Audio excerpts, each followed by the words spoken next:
Before you had a word for lightning, you had a god of it. Before you had a word for disease, you had a god of that too. Before you understood why the sun rose, something intended it. This is not a story about religion. It's a story about a specific feature of the human brain that has been documented, tested, and mapped. And once you see it, you cannot unsee it. Not in history, not in science, not in yourself. Here is the question that this video will not answer until the end, because it genuinely doesn't have a clean answer yet. If the same cognitive process that produced every god in human history is also the process that produced every scientific model that displaced them, what does that tell us about what's still left in the gaps? If this is the kind of thing you want more of, subscribe. We're just getting started. The research on this is not comfortable. Stay with it. Start with what the brain actually does when it encounters something it cannot explain. The human brain is a prediction machine, not metaphorically, literally. Its primary function, the thing it evolved to do, is to build models of the world and use those models to predict what happens next. Every piece of sensory information that enters your brain is filtered through these models before it reaches conscious awareness. You don't experience the world directly. You experience your brain's best guess about the world updated in real time. When the prediction fails, when something happens that the model didn't anticipate, the brain does something specific. It searches for an agent, not a cause, an agent, something that intended what happened, something that chose it. Researchers call this agent detection, and it is not a quirk or a cultural habit. It is a deeply embedded feature of how human cognition works, documented across cultures, measurable in children as young as 12 months, present in populations with no exposure to formal religious instruction. The reason is evolutionary, and it is precise. In a world full of predators, the cost of assuming something is an agent when it isn't is low. You hear a rustling in the grass, you assume lion, you were wrong, you lost a few seconds. But the cost of not assuming agency when there is an agent is potentially fatal. You hear a rustling, you assume wind, you were wrong. You don't get another chance. So the brain evolved to err heavily on the side of finding agents. It finds them in clouds, in shadows, in the movement of water, in the behavior of animals, in the alignment of stars. It finds them constantly, in everything, because the alternative was worse.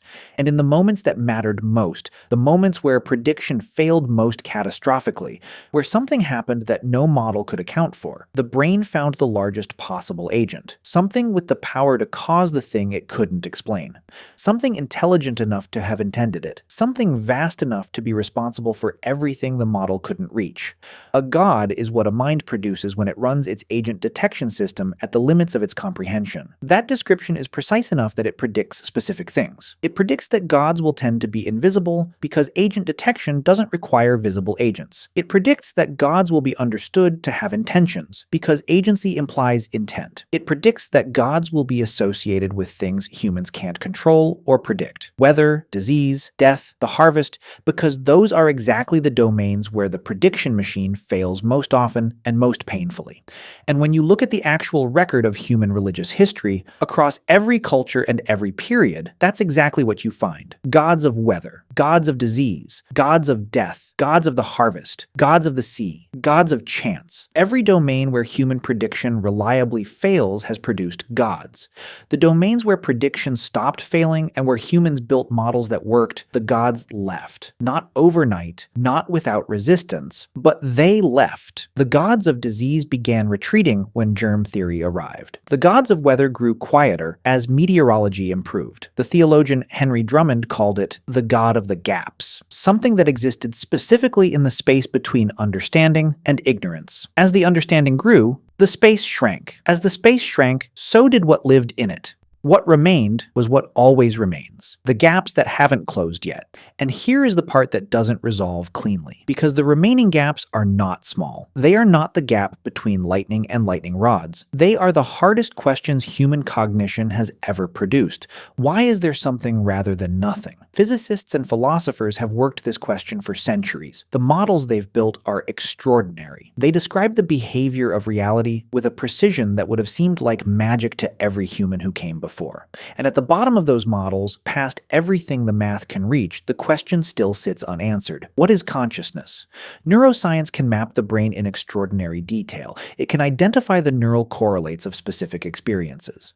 But the question of why any of that physical activity produces subjective experience, why there is something it is like to be a brain processing information, remains one of the most genuinely open questions in all of science. Philosophers call it the hard problem of consciousness. It is is hard in the precise sense that no proposed solution has satisfied the people who study it most carefully. What came before the beginning? The standard cosmological model describes the universe from a fraction of a second after the Big Bang forward.